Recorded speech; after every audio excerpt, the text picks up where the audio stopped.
Hi, Leka Mele. Hi, Mele. How are you?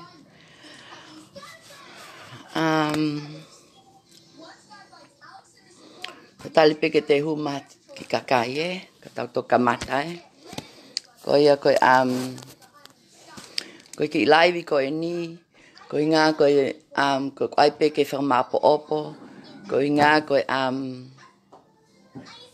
ki tau te whahalau pa anga he live ko ni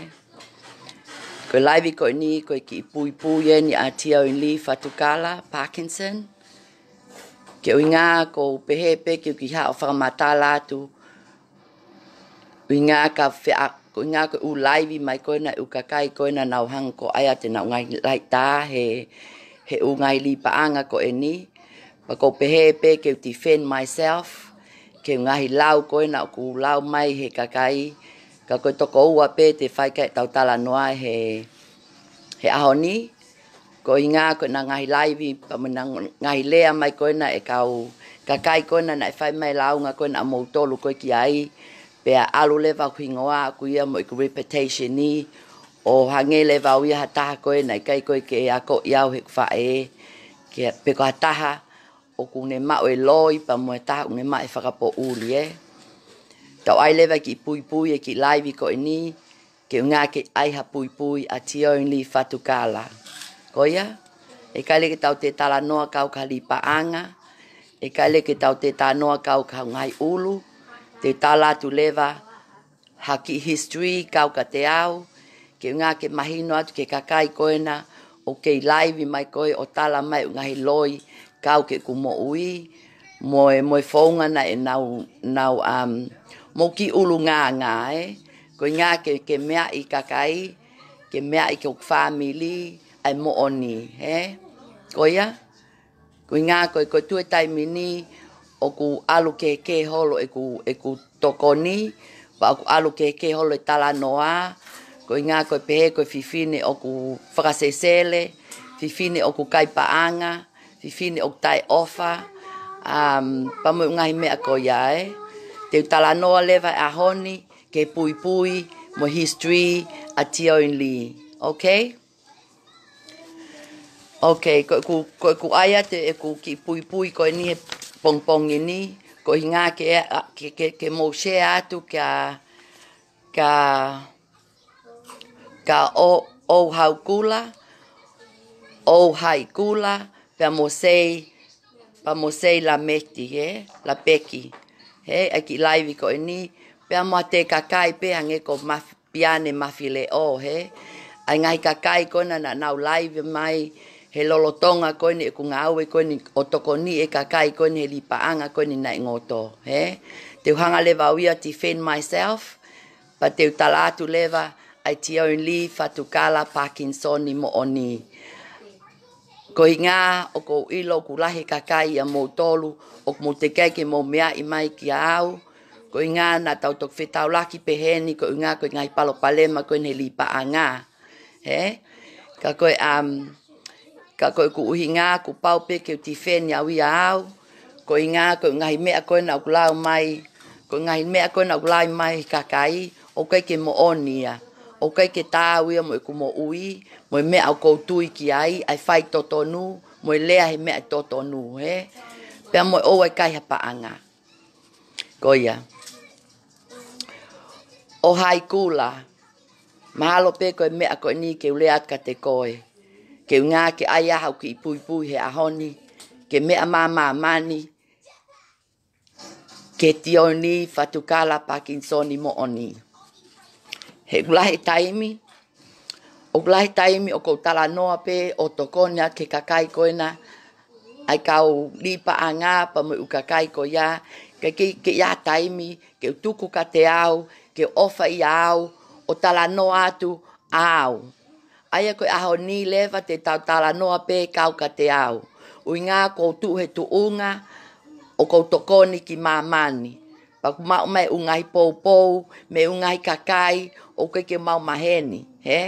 Au ngai kakai o kuna honga ia, e ku tokoni o ku whaiang ka nau tolu, he aho moi pō, he monite ki he sāpate.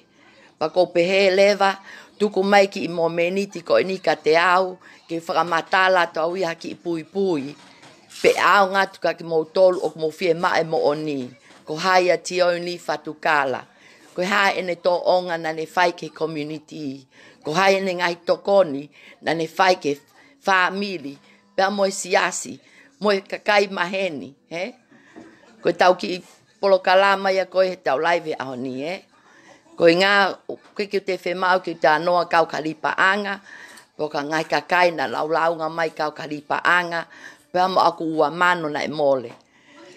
Ko ia, ko whakawhetai ke o tuā, ko ne o mai ki mo meniti ko e ni, na mo si mea i pe nau ki laivi atu pe ane po, he ngā we, ka nau kei, kai pe ke fuloko sa ia he ki laivi ko ia, ka ko te hao ke whakalele i atu. Pa ko mea i pe, ku o si lahi kakai, na o sanga e te atu mautolu ke Facebook ka. He, pa Malo, mo si whakamole mole pe, ke anga e te atu mautolu, o confirm atu mo friend request, o ngā ulahi pe mo ua, mo ngai mea ko ia, he? Ko ia, ko kuingo a, na e whaele i mai aki au e ku whae, ko eti nā pulu, pia nau whaele i au i Tonga, he whale mahaki ko vaiola.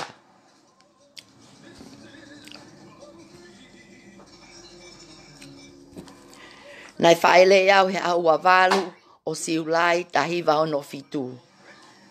Aia te utau ni mawha he mahi nani. Nau tupu ake he ki family masiva.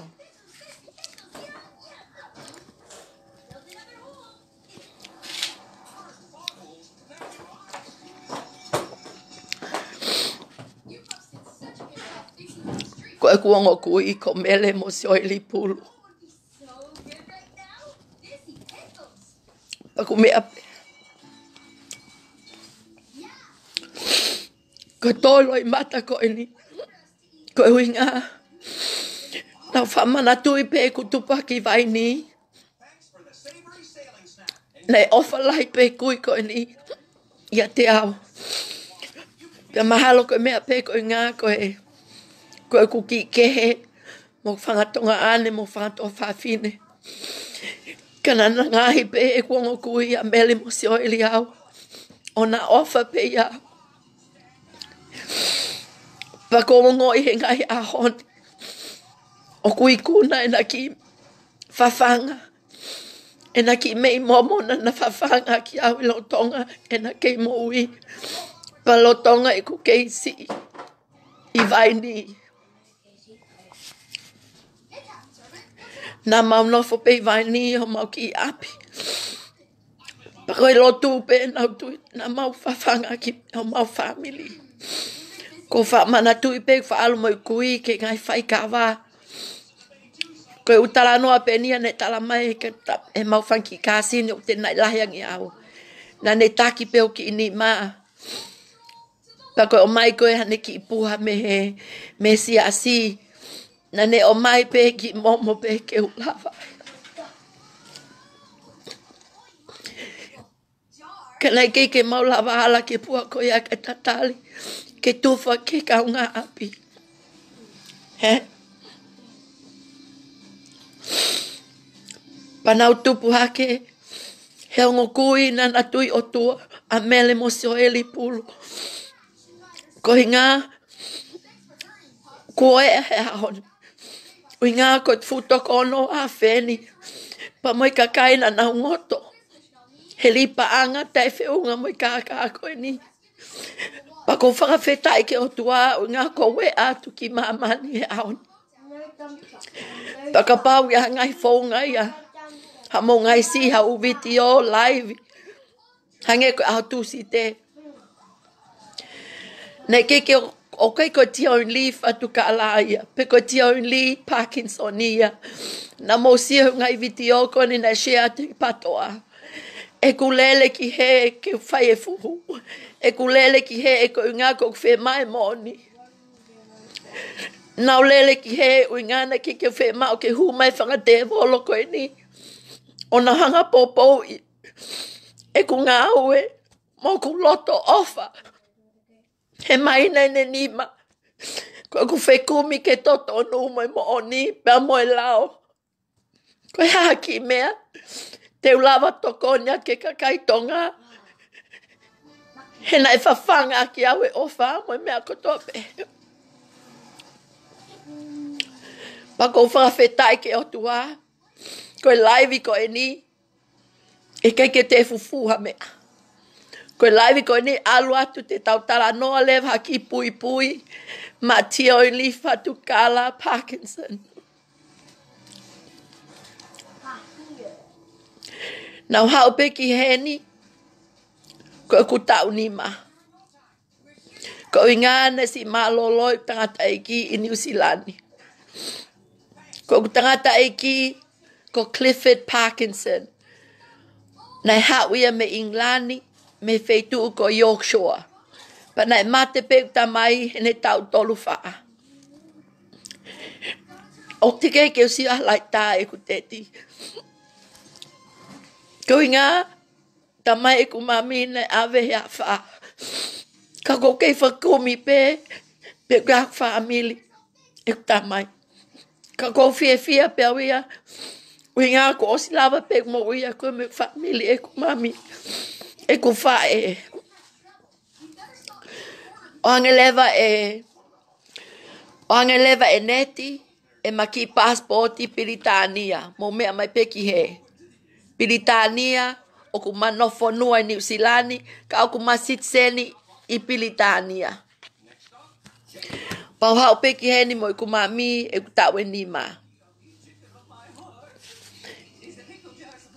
Kasi i tuku atu. E ku si ongo kui.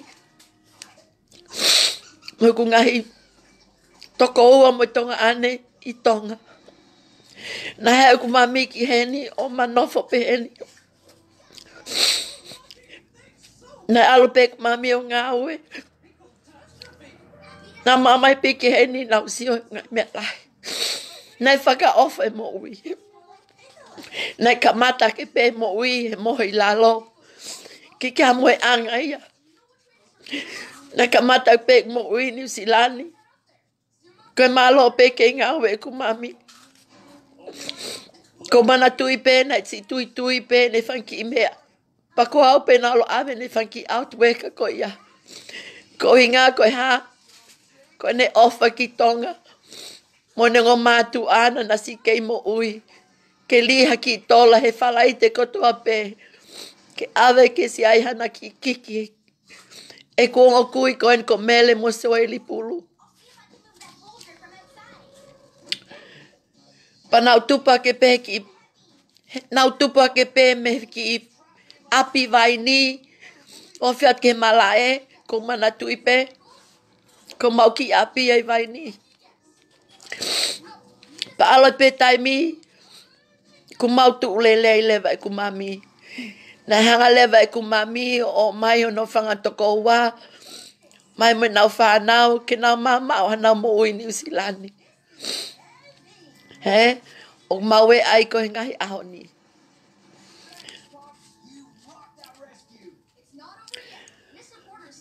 Ko mea utoa e gloi mata. Ui ngā ko hu mai ngahi te volo. Ke ku mo ui he ngahi aho ni. Ko nau ai e ku hingoa o hange ko hingoa ko hataha koe na kai koe ke ilo lotu. Ai o hingoa hange hataha koe o whai fie poto. Ai o hingoa hange hataha koe o tai ofa. He? Hange hataha koe ne kai hapaanga kakai. Ai o hingoa hange ko whakasesele. Ai o hingoa o ko alo tono mali. He? Ai o hingoa o ko kai haa mali. Ko e vitio ko e ni kakai, ko pau ko mo mea i mai. Ko ku ai e ni, ke mahino ka mou tolu, ko taihine ofa awe. Taihine tokoni, taihine ofa, taihine whai totonu. Pa mahalo ko e mea au ko tu ai he ngai au ko e ni. E ku veu ki a ngahi u kulupu ko ilo pe o kia family o ku nau kau ngahi kulupu ko ia. Hange ko tongi tupe, he? Pako ilo o ku lahi family o ku nau mamahi mai ka te au ngahi a honi. Wea ngai family o mo mamahi mai pa mo whaka mole mole. Nai kei ke pole ngā aue ko ini i au pe. Ko pe hepe na omai ngā aue ko ini me otua. Nane alu awe au ke alo lihi li paanga e ua. Pa ne tānaki mai kulupu ko ini taha ono. Ke winga ke lava tokoni ke si kakai ko ini i mamani ko nau ngoto ngai fe'unga li paanga. Kaka, ai pyramid scheme. Pa koe mea ko asia i he ngai video. Koe mea ko asia i ngai live. Koe mea ko asia he kakai nau kape mai ka te au. He? Koe mea ko asia i ngai mea kotoa pe. Ka ko loto toa pe au ia. Loto toa pe au ia ke whae ngā aue. Nau tupu hake ki ai, mei ai. Nau tupu hake koe whamiri loto. Na mau tupu koe kakai, na mau whe mau pe totonu, moe mahi no, pa moe ofa. Na mau tupu hake mau whakatō ki lalo. Na mau hampolo pe. Na mai ki ke mau whi hai holo. Ke pehe mau koloa. E mo ui mau whamiri koe ni. Ko inga koe ha, he na ilonga e ku whangakui, eh?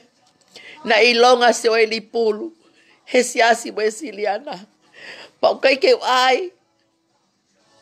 na ilonga akilisi, he ngahi topu e pule anga, he? Ko whanga tamai ia, ko ku whae tangata ko mile pulu, ku si Malo, he? Pau koe ngahi mea ia ko whie mao keu lea ka mo tolu. Ke mo fanongo mai ke utalatu ai puipui a Tionly Fatukala. Ka ua te mautui ke ngahi laivi mai o hai kula. Ko laivi ko ini ka o hai kula pa mo piane pa mo seila meki. He? Mo sio mai leva ka atu ka mo tolu ai mo oni. He? Ai mo oni pa te atu ka mo tolu hina tau tuk whetau lak pe tau tolu he lipa anga. Aia koe mo oni nau nofo i Tonga i vai ni, mau hao ki New Zealand he ku tau ni ma. Pa koe ku tamai o koe ka pisikoa, koe ku tamai nai hao he waka me Inglani o hao koe ne Navy. Nai hao he ne Navy yacht,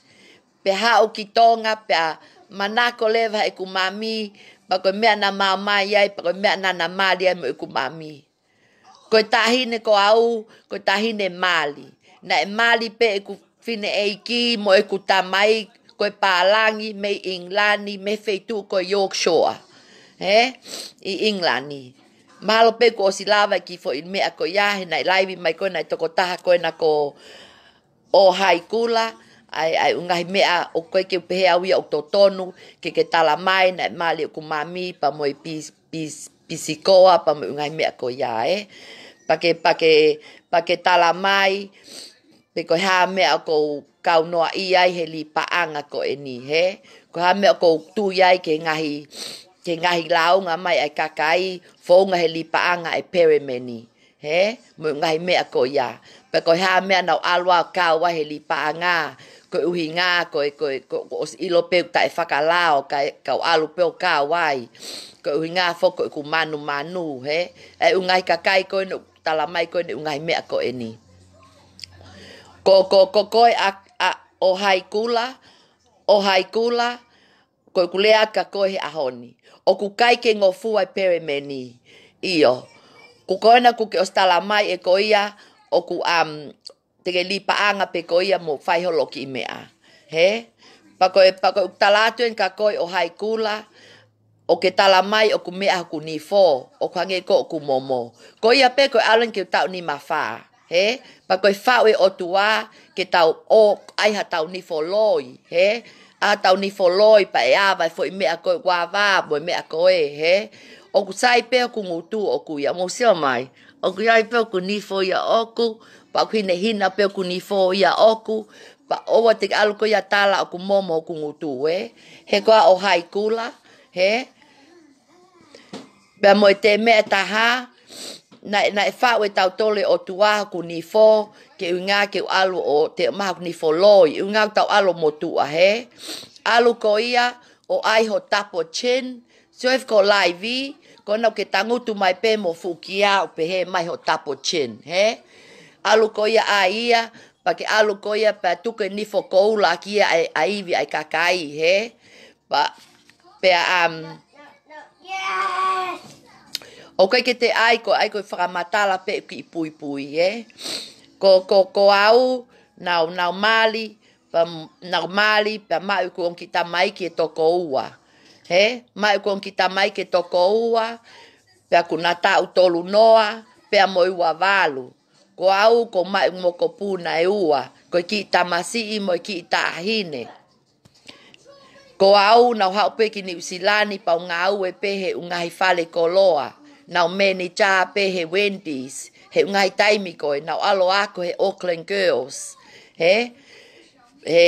ku tupa ko New Zealand he pa na ngau he teka na ngau he Wendy's restaurant he Mid City he na hanga haya mai tamaiki hoku family ke na ma ngau ai he ko ha na meni cha wi ai he mahalo pe na ta uataha na meni cha he fale Mid City a mautolu na hanga whakalele fale kai ko ia pe mo toko staff e toko tolu noa he ko au hanga whakalele he I went this restaurant ko na Mid City pa na te alupo o whakatau fale koloa he tekes he teka ko na New Zealand he nau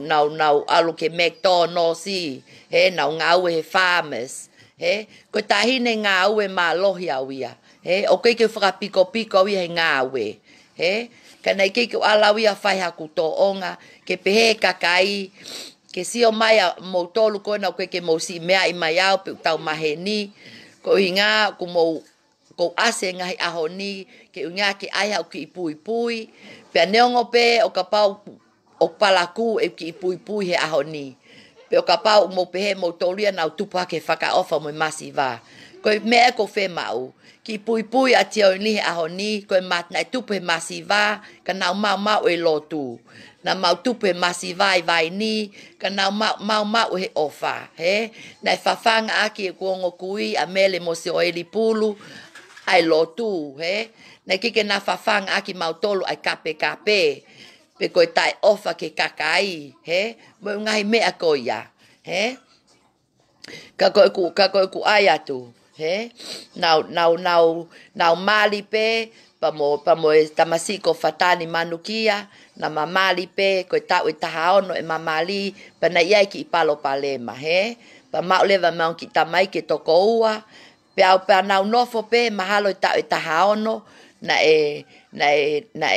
osi ngau e pe Amerika pa ha o ki heni ai hoku api pe mo oni pe ia na e moli hoku api ko nga ko ku casino pa ko fonga e ku casino ko ia ko nga ko ku vete mo ku mali he na fu mamai au pito e ku vete mo ku mali pa na wa ke tu unga ko malo pe ku ke mo ui he fonga ko na e va inga ko na e casino o si mea I pe ko toa pe kakai hoku family ai tu unga na iai pe na e mole api ko ia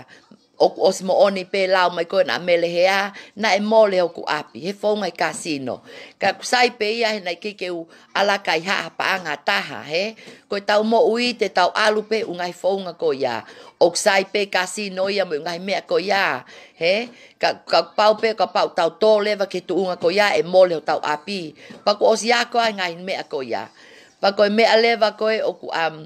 o ku kai ko ke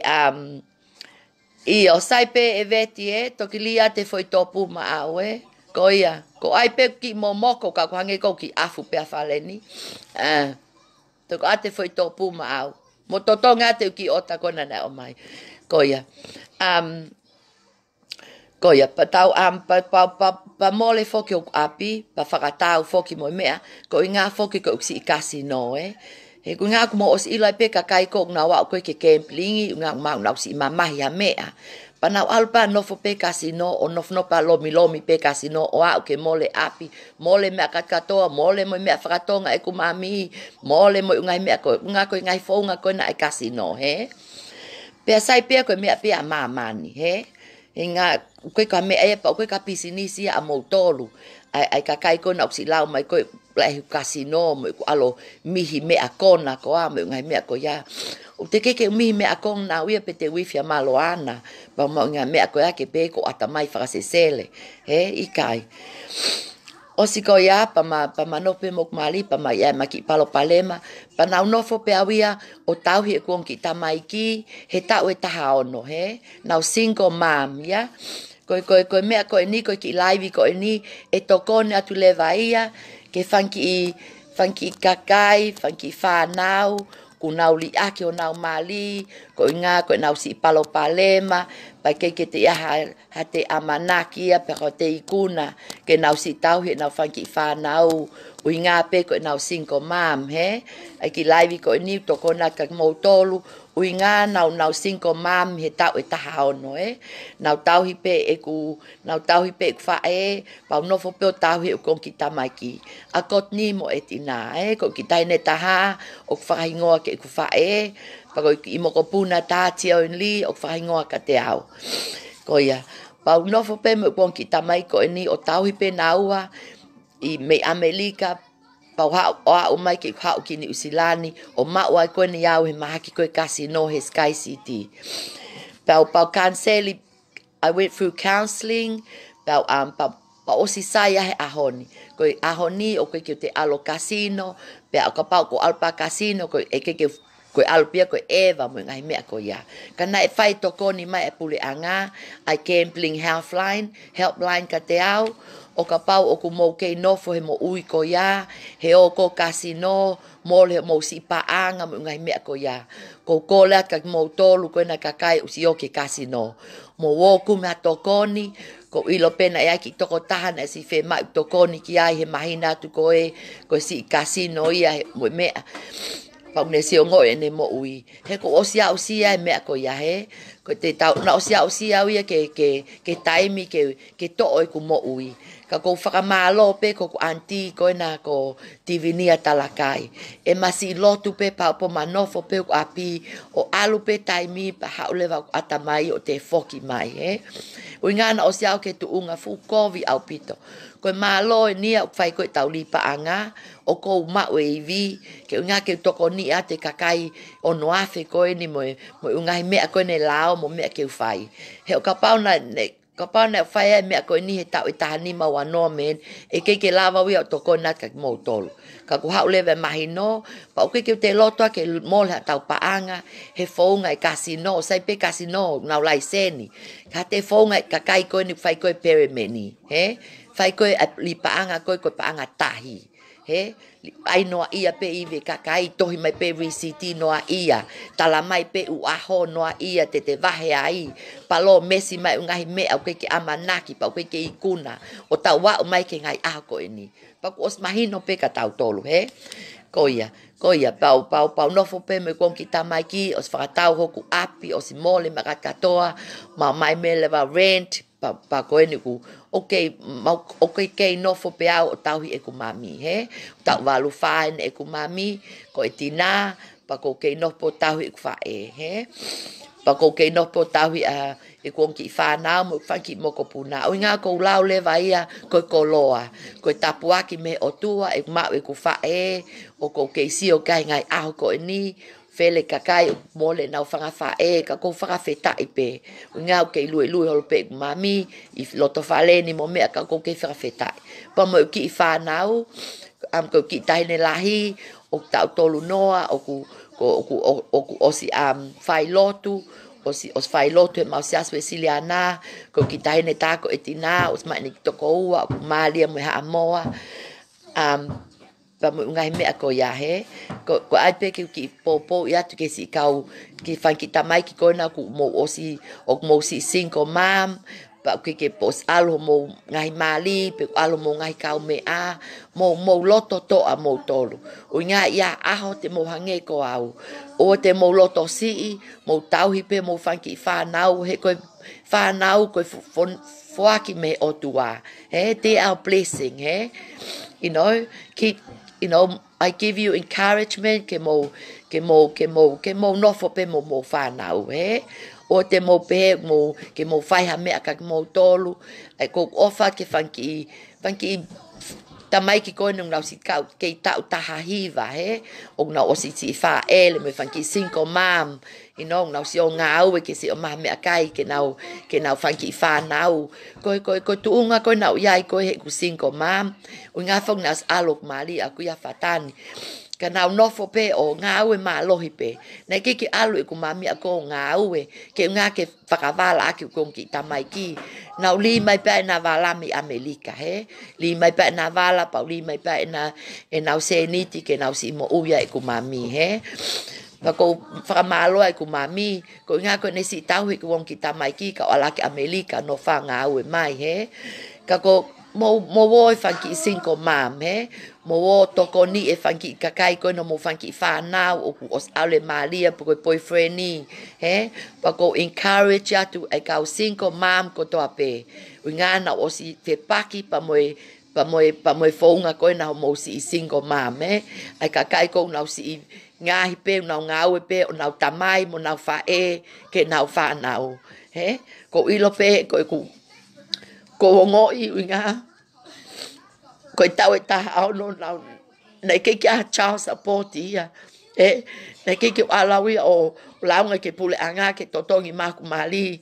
ha child support pe te alo feinga ke wins ke na omai ha ku vahe me ku mali ke to me ne vahe ika na nga au pe tau ia ke fa na o me ke ahon ka go sai pe ia mo tolia o ai mai ke tokoni mai kakai ko na mo ngai kau mea now they must pay child support o nga fai ngata mo si nga o mo fa mo tamai mo ngai mea ko ya I encourage you all single mom out there. I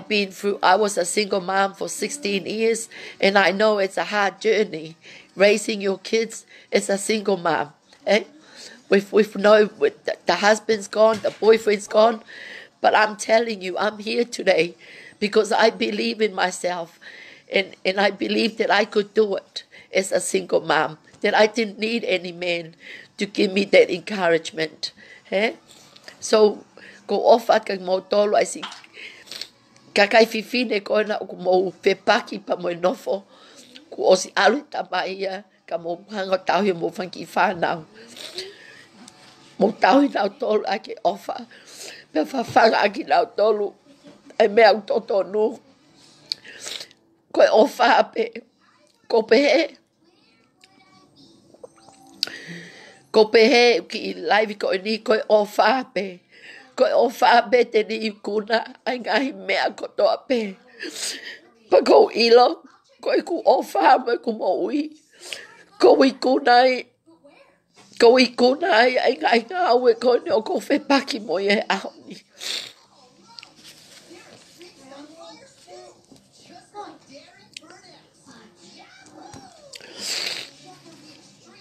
Koia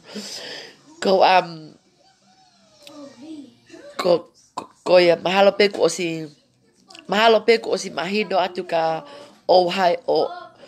hai kula pe mo ai ki vitio ko ni ko inga ko ai pe ka koe ke mahinoi ke ata ki puipui he kai mea ko na ke lau mai ke ku tamai a pis koa mo ku fa pa ko pe leva ke ha live at ka koe o hai kula ke o te lea mai ka ko ku ngutu mo ngai mea ko ya o nga na fa upe ai o tuai au o ke fifine he ahoni mo si o mai o ko fifine na ke alawia o te lili wau kasiana o pe te alawia o te lili wau ka fifine o ko fifine uinga ko pau te taulau ta toka koe o hai kula fele ngai me aia ke ule ataka koe ka ko aia tu pe ke mahino ka koe ke share mo tole live ko ni ka sei la mekti pe mo o haikula he share tu ka naua ke na ki tangutu o nasio e puipui a Tionly Fatukala he oia pa ko te me taha ko tahina ko tokoni he tahina o ko mai ofa pe ko tahina o ko ma pe ai ofa au pita ka ko ita pe mo sio kakai mo pe mo family pe nos ilo pe ulunganga ko sio atu pe ko ke totone fe'unga ko pe ko ke totone ha mau ki fanki li paanga ke fai ka mau fanki ka venga mo me ko ita he ko ita ngana ton ke lahi pa na ton ke lahi sila ko pe ha ma pa ko malo ko ki malo ko ki yanga frapalangi pe ya ka ko ki mo ui ko ki tahine ofa o ngana o si ilo pe ko ofa ko nina omai me kuongo kui he omai ma mele si oeli mo pulu omai me fanga fa he ik fanga toko ua ik fanga fa he ai fanki mo ui ko no ko ma he ahoni omai me fanga tonga ane ko nau fai fekau ngai ahoni ko nau tokoni palesi teni mo ngai me ko ya he o mai au fanga toko ua o mai au fanga friend ai ngai me ko ni ke ma o ngai ahoni o tufi ai ngai ahoni ke lava o fepaki mo ku me ko fepaki ai ahoni he ai hu mai ai fanga te volo hange ko na hu mai ko na au tu si te he o mo sio ko ulu'i ko na patoa mo ngai live ko na he e na hu mai o ai e ku mo ui chairs, can you give me a tissue, please, boy? O na hanga ai e ku ngai mo ui o hange e ku mo ui ka tahine o ku tai ofa tahine o ku whakapo uli pa na ke ulava sio atu ke ulu'i ko ena ke sio atu ko ke alonga hi atu ana ho atu leva ke kakai ko mo mea uingana e fu mahalo pena ton ke te moko mo te ai ki whakataha ke tsai ka ko mo whakamole fo i live ko ya ka te tok whakalele at pai fo i live ko ha apule lulu he ke kahau he te meeting ko ya ko au ko tokoni ke whaka tokoni ko whakatonga ane tokoni ngai mea ko toa pe he ngai mea ko toa pe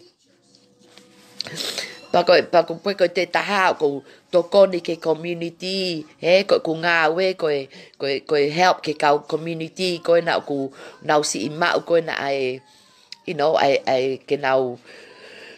si mai fai ngata ia exiteni he ko tokoni ke ACC mo ngai me ko ya he ko tokoni ke ngai kakai o ku ku osi mai ku levo ni ma he osi mai ku levo ni ma pa ku tokona ke ngai me ko na kakai ko na exiteni ko na he u me alele ko ku ngawe ko fai ia ko healthcare assistant pa ko ngawe ke access community service pa ko ngawe ke lifewise community service pa ko fia he ma ko tau ne fia na ngawe pe Amerika e kau vai mo kakai ko ya pa ko sa ia ku ngawe nga ko tokoni ke kakai una fe mai tokoni he ke tokoni ke na mau hate mo ui o te sayange nga o ko sa ia ke tuku pe kau vai hona api ha upe kau kakai o tokoni mo tolu he o ke pe feitu ke mo wo ke ai kau vai fe mai tokoni me health department ni ke ata mo fanki hoa ke amo fanki sao mo fanki me ko ya he ka tau te foka tu leva hange ko siasi he ko mau siasi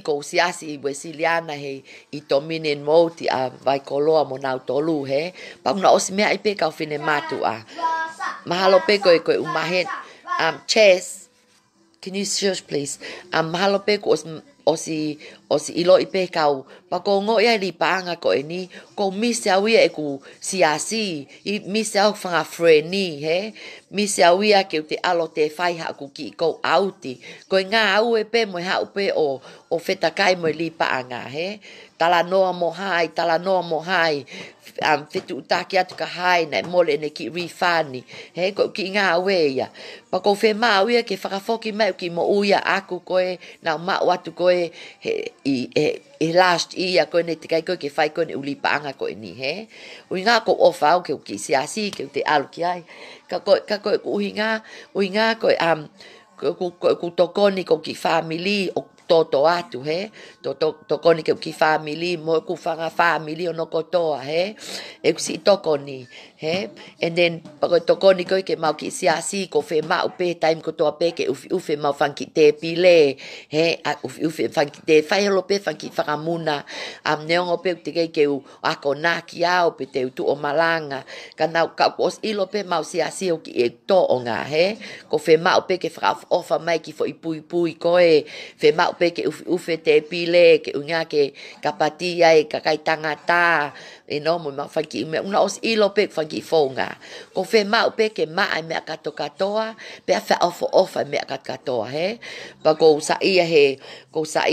kuki he ko sa ia opito kuki pe ke te lava kuki tai mini unga ko li pa anga pe ia pa ko sa ia te fale te pft mo si o pe ke page he mo si o ke pe ke page ko mo uia na fai ko tai mi ko te ko ke ha ko na li pa anga ko eni he ai li pa anga ko eni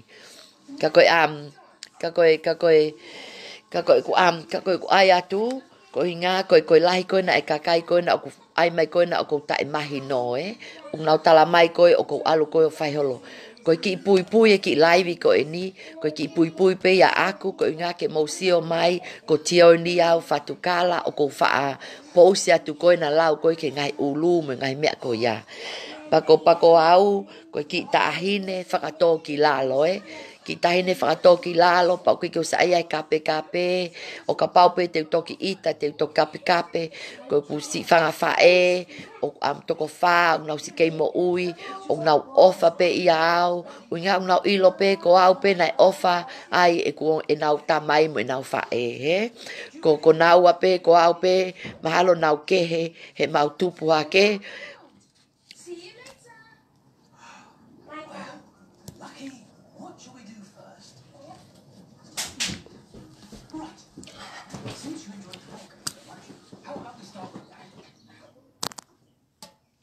me mahalo ko au pe na tala pe mau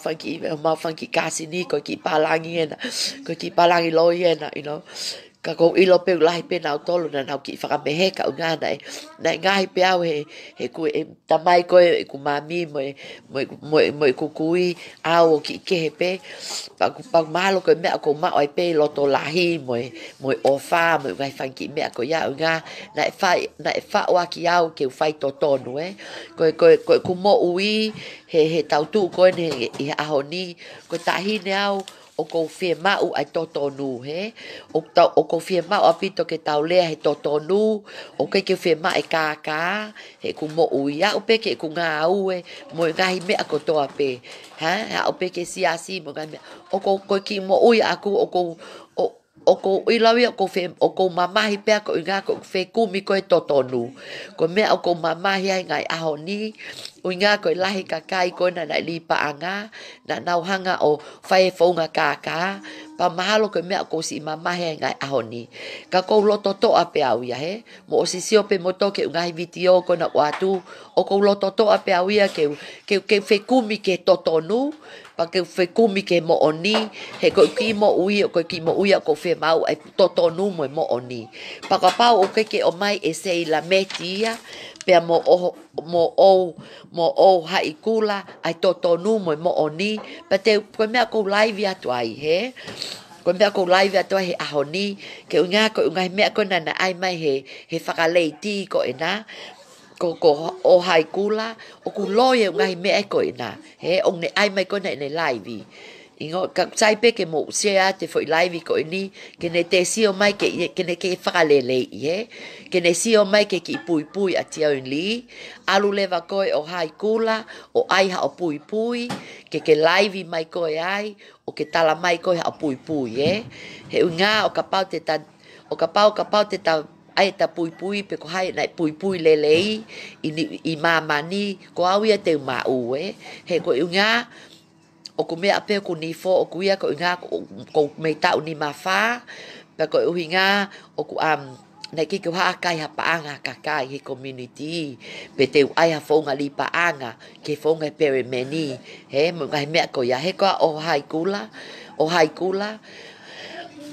ko lea ka te koe ke alo ki ai mo piane mafile ho mo ki mea koe nai ko piane mafile o pena ke share kai ho live ane a fi fanongo mai leva ke puipui ene a Tionly Fatukala pake sio mai leva winga o ko ia na ke toka pe ko ki New Zealand na toka pe ko ki New Zealand pa ku nga ilo pena ke ha o pepa o ke toki mau ai ho pepa pena ke nga au e fe ia New Zealand ke toki hai o loko ia o tala ke o ke live pa ke fietika ko ia fie pe ko te ke pe ko ia te ke hange ko ke ka ulu ko te ngahi au ia Tionly Fatukala uinga ko ne ha ko mea ko fu uli panga ko na o ke fokotu pa ke vivili pe o ke sai o ke loi o ke loi unga ke fotu e li paanga fonga he kaka mo fonga hala ko mea ngoto e kakai ngai ahoni ko ngai mea ko na ke tala mai ke community ko ha mea ke tali vahe ai kakai pa fai mo ke alo vahe na tolu he ko okula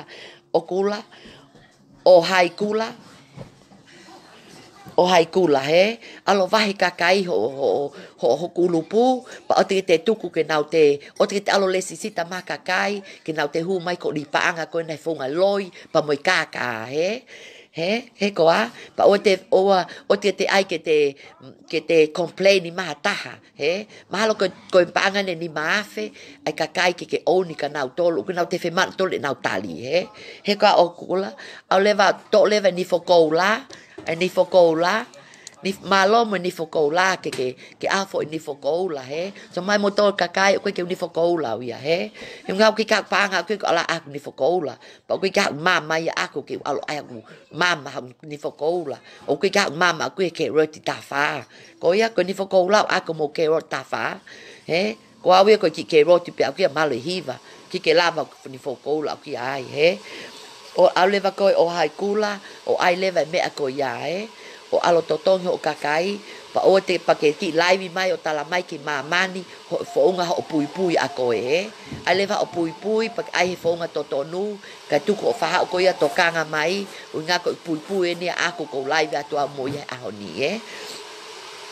pa ko te me taha o te ke pe ke fe hia mai ka te au ke ha o ala mai ko kumata pa o te ke tala ka pa na ke ha o ke mau whakataha he au tu si te ha o ala mai ka te au o whakaafe ia tu koe o hai kula ha o he au pule lulu ke meeting i koe na o whai koe nei papatoe ke tasi o mata ai mai au fo i teu pa ke li osi pa ke ha o leva ke meeting i he fitu tau noa ke tataha iai TV mo mea ko toa pe pa ke ha o leva o tu leva i o lunga he TV ke nau sio mai leva ke ho puipui ai mea ko na ke hinga mai ko ki ai ho live o ka pau ke loto toa pa ke fie ma o ke ma e mo oni e ku ngau e ko no fai o tokoni e kakai ko ni na ngoto pa mo kai e nau pa anga pa ke ha o leva ko mo puipui he a pule lulu ka ha u he fitu to noa ke ha kakai ko fanongo ke puipui a o hai kula tau fanongo lev ke puipui a hai kula ai ko na na aluia o mai o tua ia ke siana o le kofi fine okay ha o leva ko e wi ke ka u o ai o ki puipui he ku meetingi pa o te ai ke ha o ala mai ka Tionly Fatukala o te ha ai ke take he uinga ai pe ka polisi pe ave ko pe ula ki ave whakahu ko ia au kau ulu pe te mo ka pau te mo loto toa ke moang ke meetingi ke hange kakai ko ni na mo kai na pa nga follow mo tol ka taha okay papa mo mai ka ulu ko na mo mai ma paanga mo to ma ta miliona ke mo ma vai aki kakai ko ia mo no ha mo paanga fratau me fratau pa fratau hao leva koe o haikula o whamatala ke kau complain ka kau launga koe ni pe ko hame ke o nei ka nau tole paanga pakapau koe no taha tamai ka au noa ua taha tolu fitu ono whanoa ono whanoa ono ke tatala noa ke unga ke uate kulisi kakai ai ka ulu feke koe na whai mo tamai ka te au koe wike kaha upe te whakalelei e makat katoa e ku ngā awe pa te awe leo ke commerce pa ka leke te tuatangai mea mo whenga mai leva pa mo si kakai koina nai whai koe lipa anga mo mai ke holo ku pau ke tau fonu he apule lulu ku pau pe ke tau fonu si ka mo whenga pe ke mo si au mai ke meetingi pa tau whenga pe ke alanga o haikula pa mo sei la meki ke naange ke meetingi ke uinga ke tau sio mata mo naua tau ki hoka tu leva tau tala noa ka sei la meki ko sei la meki ko toko taha ulu'i me princess of me beautiful flower na lai o kulai kakai na ke ngoto ne vaka he ngai ahoni ko ki lea tuen ko ka sei la meki mo sio mai sei la meki alu ko ia ha mo ko ia ai o ki live ke ai ma o ki puipui a koe ke nga ke sio mai mani pa mo kakai ko to ape o ke ai mo ki puipui ai o ki puipui a koe a piane mafileo ha ko ia ai mo ki puipui tau ai puipui leva tai mini o te tau te tānoa ke a tau te paanga, mo mai lewa e fwoi toko tolu ko ina ai ha mo ki puipui, tala mai ho mo history, pe na mo wo tono mali, pe na mo kai ha paanga ha kakai, pe na mo wo o casino, mo ngai mea ko ia ko ngai mea ko na mo feku mai ko kam tau ko ia tau te fok pe ka sei la meki tau foki pe ka sei la meki ko kulea tuen ka ko sei la meki o te ke fa aposi mata la mai ko a mai ha fo ikilimi alu ko ia o alu ko ia kumi mai o kilimi pa ai ko ia ho mata he na ke ha pe ko me Tonga na ki ko nga ilo ko pe na ke alo ako i feia pe na ke alo nga au i feia ni usilani pe na ke alo fufulu po toileti pe na ke alo nga au i fale koloa pe nga ilo o history a ko ho puipui ko ia a la meki a sei pa mo o haikula pa mo piane mafileo mo ai ma mo ki puipui o live mai hange ko ki puipui ko na ko live at ke kakai pa mo tala mai mo oni pa pa ko ki puipui a ki o ke mo oni e tala noa pa mo leva fekumi leva ke mo oni mo le fekum le ke mo oni sei la meki o te ke lea mai ka te au alu ko o vali ho mata ke hina o inga o koko ia o ke mata uli pe koi pa ko mata ko ia ke vali a ki peki limi he a ko to ape okay e vali peki limi he a ko to ape unga o ke ma ko ia ulunganga palaku ko taha ko taha mo ma e ulunganga kape mo ma ulunganga kai paanga mo ma ulunganga tono mali mo ma ulunganga kai ha amali ai ungai kakai foi ulu e ua ko ni a piane mafileo pa mo sei io a piane pa mo sei pa mo ke kanga ilo pe ko o haikula ia malu te ke mali o mali pe kai kako ayat kako sei la peti alu leva o te ava mai ho ngutu ka te au alo tapuni aki ha fo ikilimi pa o te ava mai he ko osi ilo pe ho api nofo anga o ke nofo he ikui leini i epsom ho api ko ya e ke talato tu asila uinga ko os ilo pe ho tu asila pa ulakan ka ko ala o mai kilimi ko na me fale malolo he ko ala to mai ho kilimi ko inga ko kilimi ko kilimi ko na mai ki kilimi ko na o ke hanga o mai mesi ai na e fe'unga ho pa anga le sisita e kakai ko ya o ma wai ko o ki pisinisi ko na alo kume nga ue alo kume nga ue oksai pa ke alu inga na os alatu ko api na os at ko api o sio he palaku ho api nofo anga he na alu atu ko nga na ko le mai fifine ke alu atu ke kumi mai ene seniti ene rifani pa alu atu leva ko mo api ko i ko leini e somu e se la beti pa alu atu pe o sio ko api o ke ka taha ka na hua pe ke mata pa fele u su mo ngai me ko ya e alu leva ko tu ke vali e mata pa tu ke te ho ha holo pa ke alo vali ake ka ke alo o ngahi o api ke maai he na os alo atu ko mo api o sio atu ko api tu ai alo pa ke alo pa o te ke te ava mai ka te au unga ko ke fe maha o kilimi ko na o vali kilimi ke ine hina he na e fa ele mai pe a Tionly ki mamani na hine hina pe awia pa na mole pe awia na ke asa foi pala ia ho kusino okay unga ko ha na hanga e ku mami aku ia mo fanga fa mo e ku kui o mama tui o mili aki o kukili o hine hina pa namu lele pa kili lele o a mai ke ahoni mahino alko awia ko mili aki pa awia tui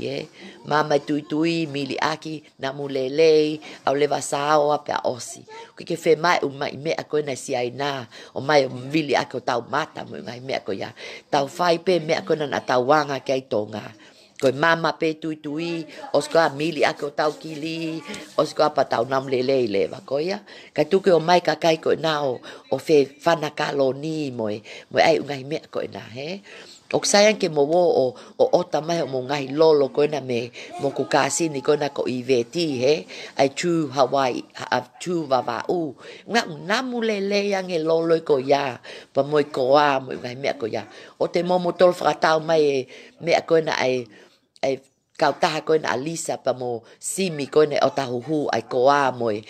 lolo koe ngā koe paanga koe na aki ya na aki le sisita ai tolo sesi ai paanga ai kakai na fai ku mo ato ma foi koa ku ko hai via taha ai foi koa ai ko ya ke mo mili mo pe mo tolia o sapote kakai koe na ku mo tolia o tamai pe mo kasini ma iveti kuden pel he vava tu Hawaii tu vava ue na o tamai foi seti na mulele au pita o ko mili pe lolo pa ko me ku wa wai a honi ko mole so mai ko kili mole tapa ko to pe mo sio mai ka foi pala ngai feitu hala okay pe o te motele mai ko ku family pa o te motele mai ko ku mali me ngai me ko ya sai pe ko pa mo me ka sai pe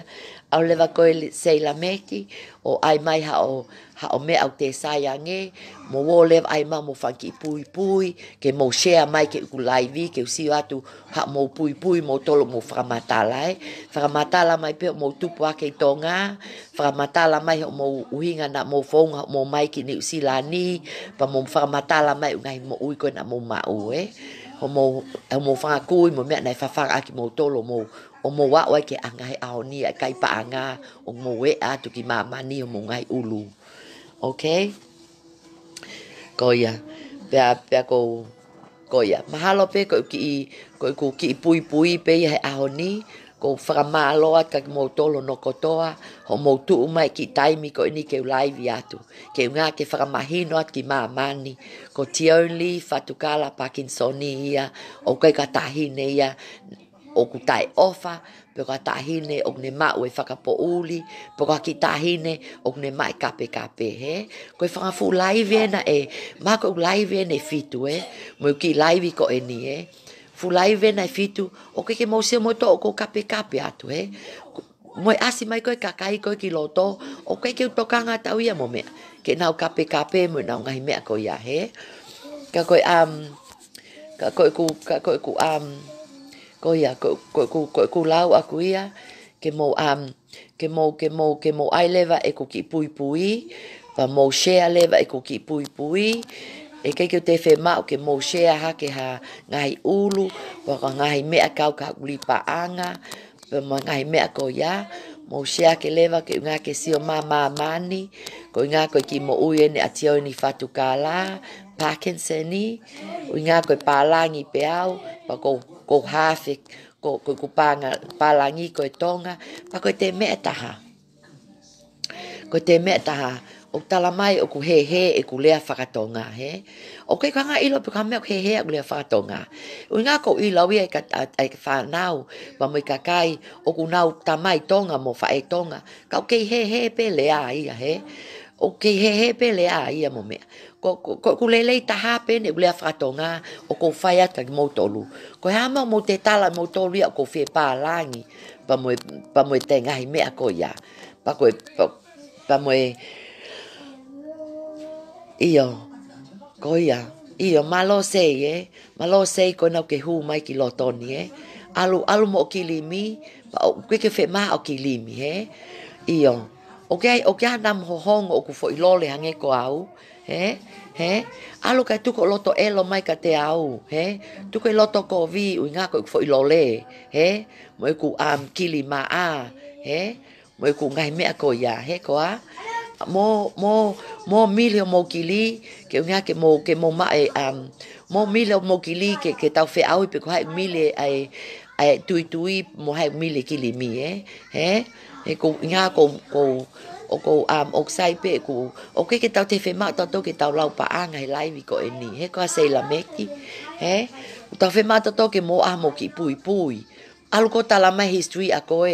ho alu ko ia almo siana pa mate siana ko ya ka ke ma o te hoa se ana ko ia ko e nea ki mea lele. Hei ko a sei la meki. Alu o te hu mai ki hene. O ke lot, o mo loto kovi mai ka te au, o ngā ko fo i tala vou.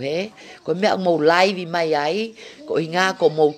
tuli tonu hia holo, ko i ngā ko tu haka mo mata ngeli, mo mata feke, he ku ngahi li pa anga. Ko ia,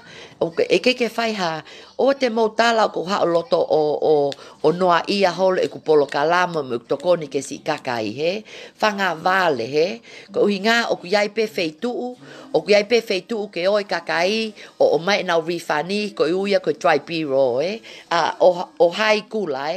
ko talet ka koe, ho tala mai koe na, ko kakai o ki te feituu ke mo tolu ko hamana mo mali pa anga, pa mo koe mata kuli koe na ko sei la meki, fanongo mai, o koe mau ngau ko ni o kai pe feituu ke mau rifani me mau pa anga, o ka pau na mo maha mau receipt, kana kike mo maha receipt kakai ni ihi, kike mo maha receipt kakai ni ihi, pa koe mea koe ke nau lava rifani aho ni, o kai pe feituu ke mau ki ai o ka pau mo ngai manu, ko kau polisi. Ko sia atu ki puipui ko ni, e te hu mai whanga te volo ko ni, o ngā o te ai ki puipui o kovi, ta tau ngata pe ai, pe osi, ka kolat ka mo tolu, ke mo fo i kakai ko ni a o hai kula, pe mo sei la meki, o mo ko kolat ka mo tolu, malo au pito si o mai ki puipui, ma alalo ko ni nau whai atu ko ni pongi ni, pa ko kolat ke a mo whakamole i angeau, o ka pau ke si au e ko ki puipui, ka tuunga o kusai. Okay? Ko ofa ka katoa ka mo tolu no kotoa, Have a good day. Mo tolu no kotoa, Malo.